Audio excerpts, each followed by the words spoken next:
নমস্কার, আমরা এসেছি পশ্চিমবাংলার অন্যতম তীর্থস্থান মহানাদে।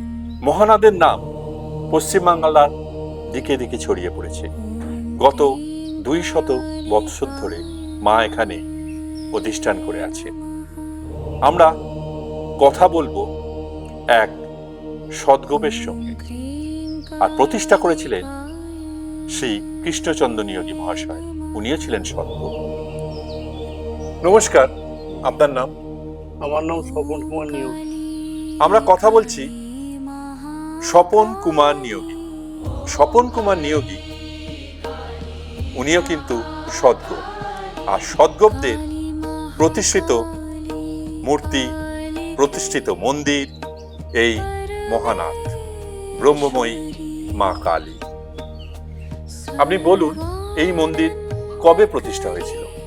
এই মন্দির প্রতিষ্ঠা হয়েছিল 196 বছর আগে। কে প্রতিষ্ঠা করেছিলেন? কৃষ্ণচন্দ্র নিয়োগী, স্বপ্নাদেশ। উনি স্বপ্নাদেশ পেয়ে এই মন্দির প্রতিষ্ঠা। উনি কি স্বপ্ন পেয়েছিলেন? উনি বাড়িতে, যেমন উনি জমিদার ছিলেন, বাড়িতে সব রকম পুজো হয়, যত রকমের পুজো, দুর্গা পুজো, লক্ষ্মী পুজো, যে কোনো সব পুজো হয়, কিন্তু এই মায়ের পুজোটা হয় না। তখন সে মনে মনে ঠিক করলে মায়ের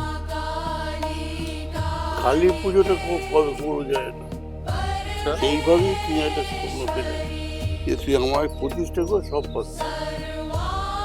আজ থেকে প্রায় 200 বছর আগে শ্রী কৃষ্ণচন্দ্র নিয়োগী স্বপ্নাদেশ পেয়ে এই মন্দিরটি প্রতিষ্ঠা করেছিলেন। আর আজ মহানাদের মায়ের কাছে ছুটে আসছে বাংলার কোন কোন থেকে মানুষ, কিংবা অন্য রাজ্য থেকে।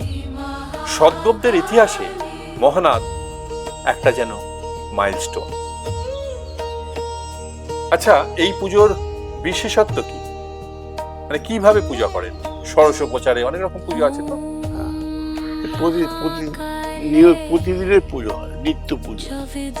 আর বিশেষ পুজো কবে করা হয়? বিশেষ করে মায়ের যে প্রতিষ্ঠা হয়েছিল আপনার ধরুন মাঘ মাসে রটন্তিকারী পুজোর দিন। আচ্ছা, কেউ কি চাইলে অন্য জায়গা থেকে মানত করতে পারেন বা পুজো দিতে পারেন, সেই ব্যবস্থা আছে? বা কলকাতা সব রকমের সব ব্যবস্থা। এখানে আপনাদের কি থাকার ব্যবস্থা আছে? না, থাকার ব্যবস্থা চেষ্টা করছে, হচ্ছে না। সে মা ব্যবস্থা করে দেবেন, অপেক্ষা করুন। আর উৎসবের দিন কত লোক হয় প্রায় এখানে? 10-15 হাজার মিনিমাম। 10-15 হাজার লোক হয়। আর এখানে কি অনেকে মানতও করেন? হ্যাঁ, মানত করে। আচ্ছা, দক্ষিণেশ্বর মন্দিরের সঙ্গে এর কোনো যুক্ত, কোনো ইতিহাস আছে কি? যুক্ত নেই, কিন্তু এখানে দক্ষিণেশ্বর আপনার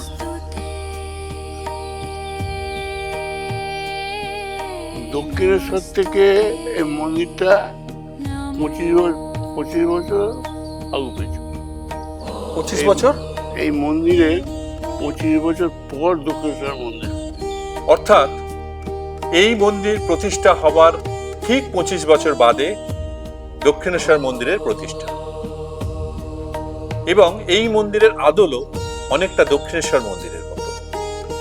সদ্গোপদের যাত্রার ইতিহাসে এ এক পরম প্রাপ্য সদ্গোপদের কাছে। আচ্ছা, এখানে কি বলি দেওয়া হয়? হ্যাঁ, ছাগ বলি হয়। কবে হয়? প্রতি অমাবস্যায় মায়ের এখানে ছাগ বলি হয়। প্রতি অমাবস্যায় এখানে ছাগ বলি হয়। এখানে মুর্শিদাবাদ কিংবা বাঁকুড়া কিংবা কলকাতা এমন কোনো জায়গা নেই যেখান থেকে ভক্তরা আসে, তাই তো? কোনো অলৌকিক ঘটনা আপনার জীবনে আছে মহানাথে মায়ের? অলৌকিক ঘটনা বলছে, আজকে যেমন আমরাও জানতাম না আপনি দাঁড়িয়ে থাকবেন, এটা অদ্ভুত ব্যাপার। তার ওখানে দাঁড়ানোর কথা নয়, এরকম কিছু?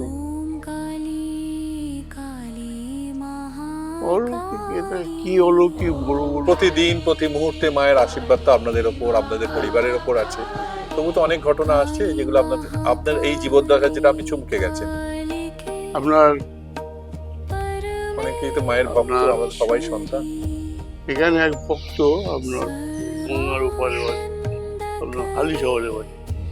উনি এখানে একবার এসেছিলেন, মায়ের মানত করেছিল, মাকে ভোগ দিলেন। রান্না বান্না করে ব্যবস্থা করা হয়েছিল। তখন এই আপনার এই চালাটা ছিল, আচ্ছা, আপনার এই চালটা ছিল না তখন, ফাঁকা ছিল। এবার ভোগ তো বিতরণ হবে ঠিক এমন সময় আকাশ মেঘ করে জলে, আর সেই ভক্তরা হাওয়া করে কাঁদছে, যেরকম জলে জল পড়ে আমাদের বাধা সৃষ্টি করলে মাকে বলছি নিমেষের মধ্যে আকাশে, নিমেষের মধ্যে।